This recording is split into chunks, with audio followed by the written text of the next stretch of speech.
Hey guys, welcome back to my world and Tech World 2. This is Big J39 and I have a pretty cool episode today. I am quite excited to get going with it, so let's do this. So first of all, when I logged in today, I realized I had a couple new books in my inventory, which is perfect for what we're going to be talking about today. They kind of just randomly showed up. Like same thing with, like, especially this rotary. Like, you're supposed to get this at the beginning when you actually get into the game, but anyway, this shows all the different things for rotary craft, and to be honest, it's quite intimidating. Like, I really have no idea how this goes. It looks very complicated, but I'm gonna figure it out and show you guys, because this seems to be like a really cool mod, and the person who did this must have worked really hard on these different blocks and stuff. So, you know, it's definitely worth figuring out. So anyway, let me throw these in the chest here, along with all my other books. And I think that's about it. I know I'm gonna need. Do I need a bucket yet? I don't think so. All right, so I've dug out this room over here a little bit, and there is a 3x3 hole in the ground, and even this one I know I'll need one right there. And what will be going in this is a Smeltery from Tinker's Construct. And what you can do with Tinker's Construct is make a ton of different tools. And we'll just go down the list here. So there's all these different tool rods, different picks, different metals. You can make metals by blending different metals together in the Smeltery. It's pretty crazy, to be honest. There's just all these different things, bows and swords and axes and whatever you'd like, right? So the first thing to do to get a Smeltery started is you need a Smeltery controller. So there's one, and it was just some oh, actually, you know what, seared brick. I'll show you how to get seared brick first, right? Let's see. You don't need limestone. You need a piece of clay, a piece of sand, and some gravel. And when you put those together, you get grout, and then you get 2 grout. So for those 3 things, you get 2 pieces of grout. Then you throw them into any furnace, and it should make some seared brick for you. And then that is the main building blocks of a Smeltery. So next, you're going to need a Smeltery drain, and then you're also going to need a seared tank. And this is a faucet, so it's just 3 of them like a bucket. You're gonna need some seared bricks just to make it. In the book, it always said 9, or like it said 9, but you need 18. I think it meant 9 for the bottom, and then didn't really. I don't know. Maybe I didn't read it close enough. And then a casting table for right now. You can also make a casting basin, which is like actually I could probably make one right now, which is just like this. So casting table just upside down, and this is if you have enough ingots in the Smeltery, you can just pour it and automatically make a block, which is pretty cool. All right, let's set this up then. So first you're gonna put down your 9 here, and then you need to have the 9 open. That's the main thing. So put that one there, these 2, and this is just my personal preference of setting up a Smeltery.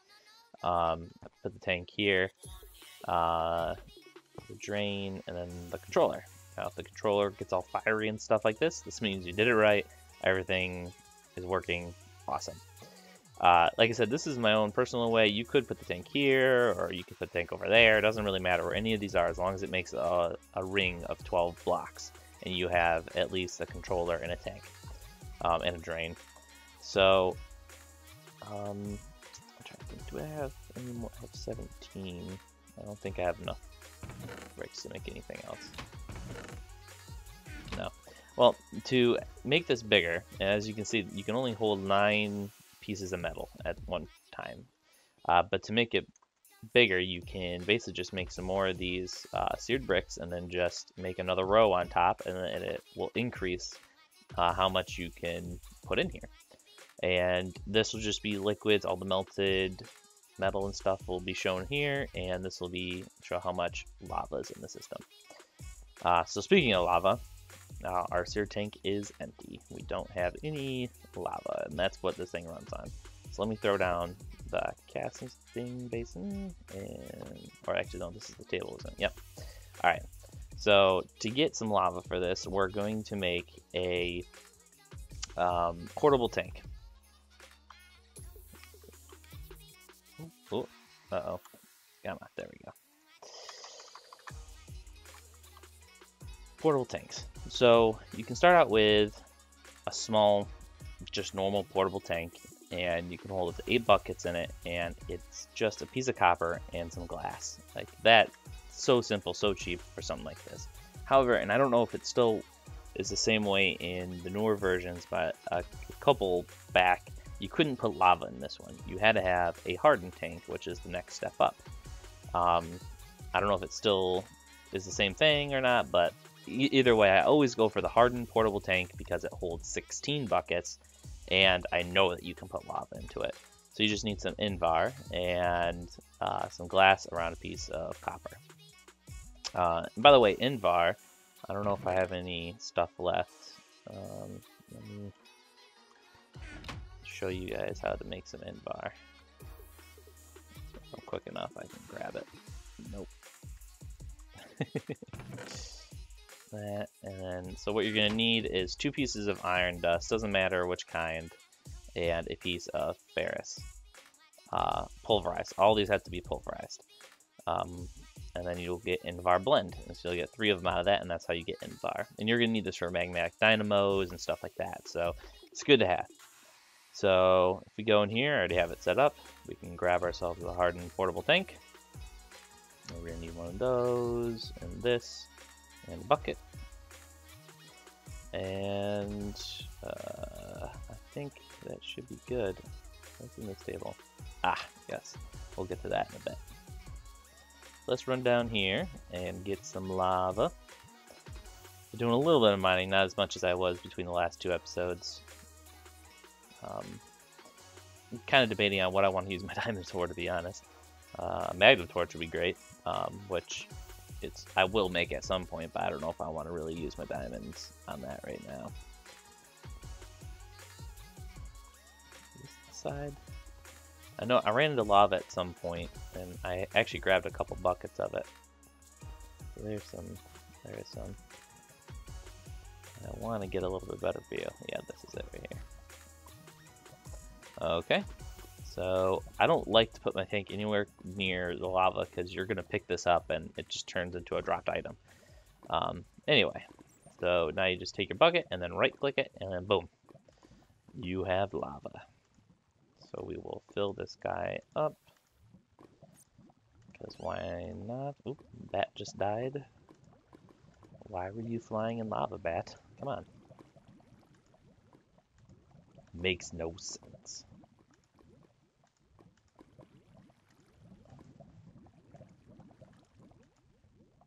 Almost there. There.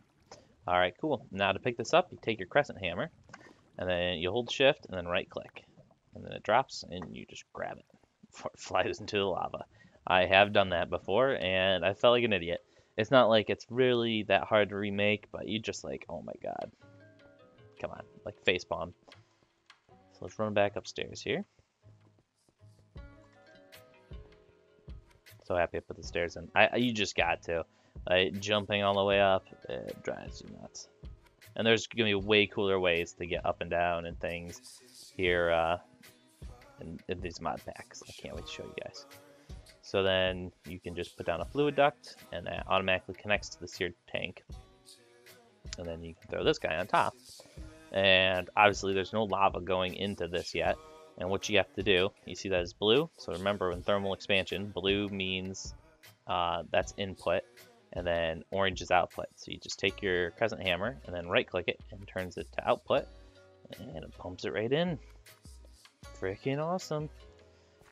So there we go. Now if we look in here, it'll like, to be honest, the GUI for this doesn't really show, like, this is full, but the GUI doesn't show it well. I don't know why.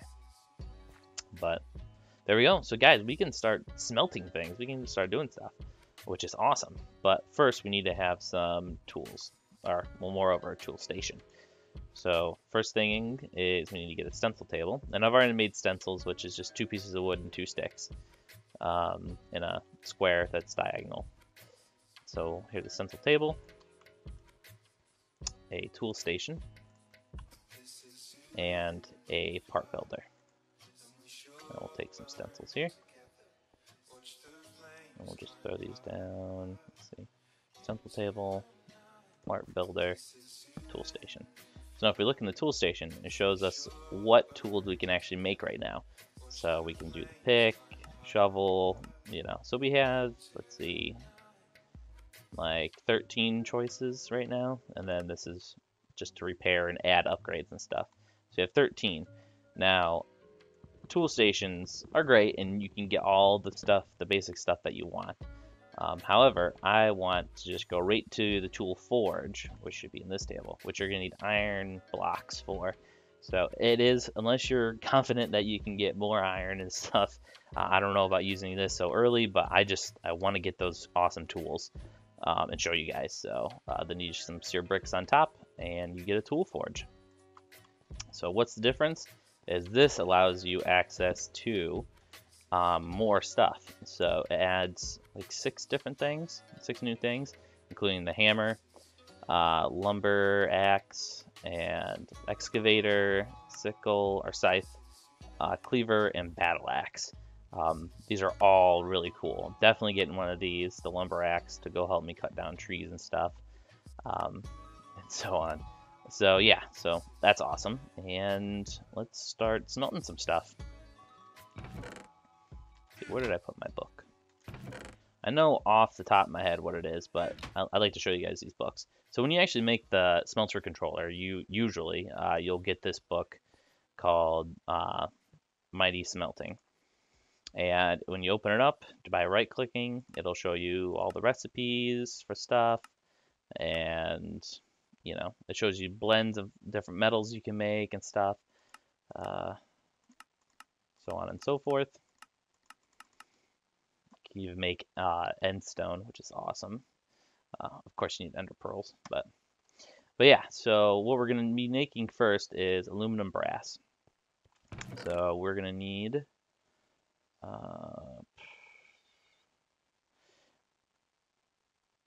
3. Yeah.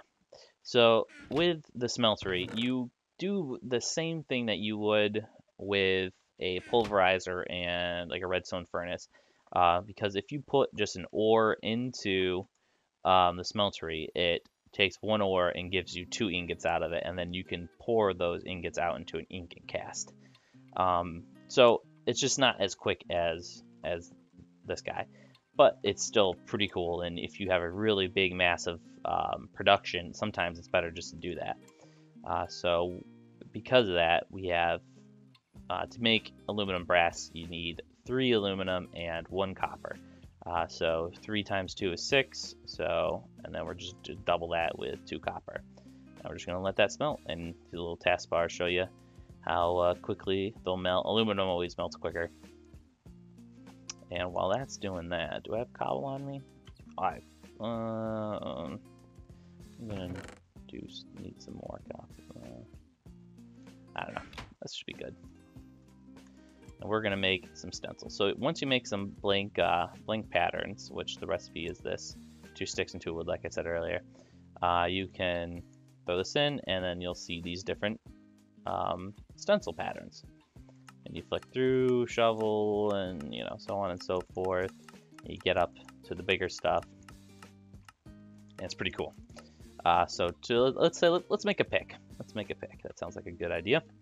So we're going to do a tool rod, a pick head, and we'll need a binding, which is a little X, tool binding. Awesome. So now we got those 3. We're gonna put the tool rod in here, and we'll put some cobble in here. So this gives us a stone tool rod, which is great. But with this, it also gives you a little stone shard, because it only costs 0.5 material cost. So, but good thing is you can reuse this in another thing. So like the binding is this. and then the pick head, I believe, is 1, and there we go. And now we could actually combine these right now in the tool forge and make ourselves a stone pick. And this is what it does, the speed level it mines up to, and so on and so forth. That's great. But we're actually going to keep these separate, and we're going to cast them in aluminum brass, which is now in there. Ooh. Wish that was gold. So put this down, and that's just by right-clicking, and then you just pour it out by right-clicking on the faucet, and that gives you a cast. I'm gonna throw you in. While I'm doing this, let's make an iron one.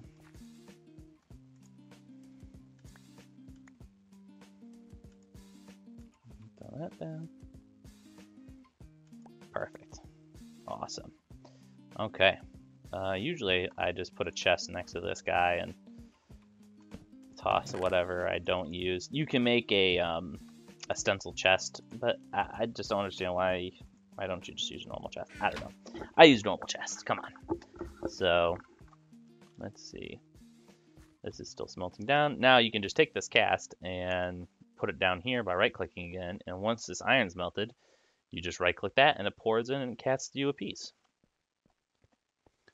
And while that is still melting, I'm going to grab a little bit of redstone to show you guys something.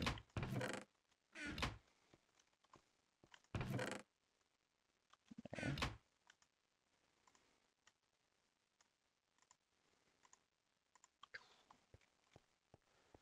All right, cool. So I'll do. Oh wait. So and this is a tip that it took me forever to figure out. Is when you have two different kinds of metals or multiple metals, whatever's at the bottom of this is what's going to be being poured out first. So it's molten brass. However, molten aluminum brass can't be poured into casts because it would just make a solid cast, and that'd be super annoying. So to switch these, you just have to click on the metal that you want, and that puts it at the bottom. So now that's on top. We can click that, and there you go. Iron pours out. We'll get these guys filled up real quick.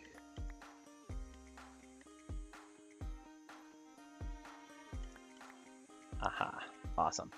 So now we just go to our tool forge, go to the pick, and then put in the pick head, the rod, and the binding, and that gets us an iron pick.